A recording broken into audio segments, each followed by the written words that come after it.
अपनी नई वीडियो के साथ। जैसा आपको पता है कि थोड़ा सा मेरी वीडियोस के लिए गैप हो गया था, मैं भेज नहीं पाई थी और आपको काफ़ी वेट करना पड़ा है, बट अब ऐसा नहीं होगा। ये वीडियोस आपको कंटिन्यू मिलेगी क्योंकि मुझे पता है कि अभी एग्ज़ाम थोड़ा सा और आगे हो गए, तो मेरी कोशिश रहेगी कि इस टाइम में इन वीडियो के थ्रू मैं आपका सारा कोर्स कंप्लीट करवा दूं और साथ में ही आपको क्वेश्चन पेपर और कुछ इम्पोर्टेंट चीज़ें, इम्पोर्टेंट जो भी आपके क्वेश्चंस हैं वो मैं आपको दे सकूं। तो जैसे मेरी लास्ट वीडियो थी कि हम उसमें शब्द और पद पढ़ रहे थे, तो मैं उसी को थोड़ा सा आगे कंटिन्यू करती हूँ, आपको पूरा करती हूँ।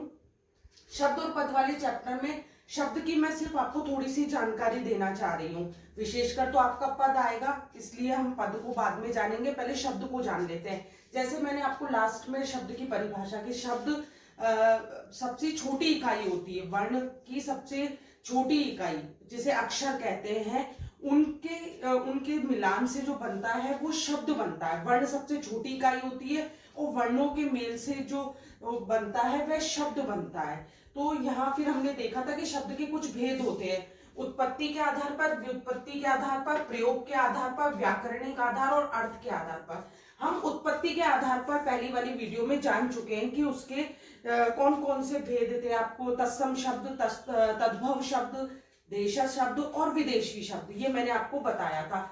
आज जानेंगे हम इसका कि व्युत्पत्ति के आधार पर कौन कौन से भेद होते हैं। तो इसमें आपके रूढ़ शब्द, यौगिक शब्द और योग रूढ़ शब्द आते हैं। तो उसकी थोड़ी सी आप जानकारी ले लेंगे कि रूढ़ शब्द वह शब्द होते हैं जो पुराने समय से प्रचलन में आ रहे हैं और हम उनको प्रयोग दिनचर्या में करते हैं। पर उसकी एक खास बात होती है कि उसके अंदर जब हम शब्द को, जैसे बस ये शब्द लिखा हुआ है आपका, अगर हम इसका खंडन करते हैं तो ब स, तो इसके खंडन करने के बाद इनकी अलग अलग कोई सार्थकता नहीं रहती है, इसलिए इनको रूढ़ शब्द कहा जाता है। फिर बता रही हूँ कि जब इन शब्दों का हम खंडन करते हैं तो इनमें कोई सार्थकता नहीं रहती है, इसलिए इन्हें रूढ़ शब्द कहा जाता है।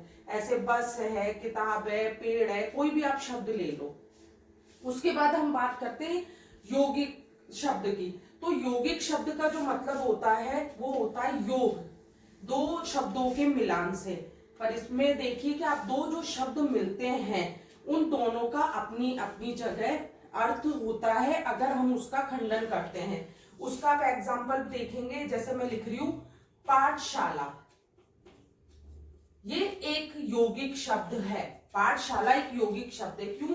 क्योंकि देखेंगे कि ये दो शब्दों के मेल से बना हुआ है, दो शब्दों के मेल से बना हुआ यौगिक, इसलिए इसको कहा। योग का मतलब होता है जोड़ना, दो शब्दों के मेल से बना है पाठशाला। पर अगर हम इसका खंडन करते हैं तो पाठ मीन्स कोई भी आपका अध्याय या पढ़ना, पाठन, शाला, आले, ऐसी जगह पाठशाला जहां पढ़ाया जाता है, तो ये हो गया आपका पाठशाला। तो इस तरीके से तो यह है यौगिक शब्द। तो रूढ़ और यौगिक में अंतर हो गया कि रूढ़ में उसका जब खंडन करेंगे तो कोई अर्थ नहीं होगा, यौगिक में अर्थ होगा। उसके बाद है योग रूढ़।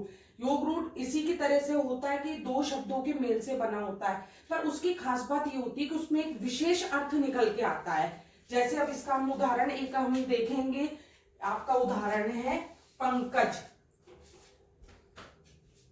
पंकज, इसका अगर मैं खंडन करती हूँ तो पंख ज, तो इसका मतलब हो जाता है कि जल में उगने वाला, और जल में उगने वाला क्या हो जाएगा, इसका विशेष अर्थ कमल।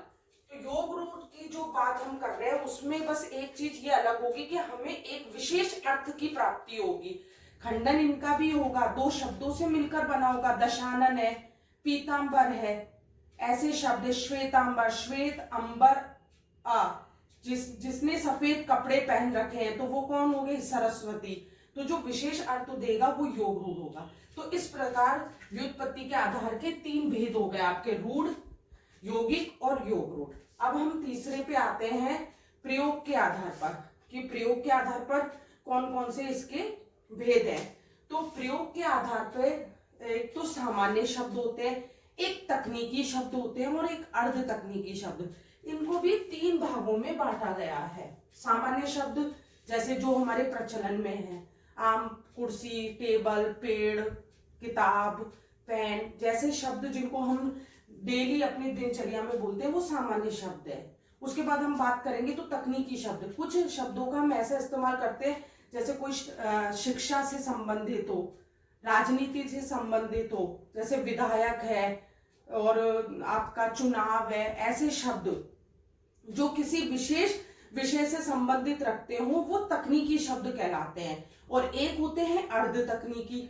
अर्ध तकनीकी होते तो वो तकनीकी शब्द है पर धीरे धीरे प्रयोग में आते आते वो आम हो जाते हैं, जिसका एक उदाहरण है चुनाव। चुनाव शब्द आपका राजनीति से जुड़ा हुआ है, लेकिन हम इसको अपनी रूटीन की भाषा में, रोज दिनचर्या में भी चुनाव कई शब्दों के लिए प्रयोग में ले लेते हैं, तो वो हो गए आपके अर्ध तकनीकी शब्द। तो इस प्रकार मैंने आपको ये 2 भेद और बता दिए हैं। इनके आगे के जो 2 भेद बचे हुए हैं वो मैं आपको अपनी नेक्स्ट वीडियो में बताऊंगी। तब तक आप इसको थोड़ा सा समझे और पढ़े, और मेरे चैनल को लाइक और सब्सक्राइब करना नहीं भूले। हम फिर मिलेंगे एक नई जोश के साथ, एक नई वीडियो के साथ। Thank you.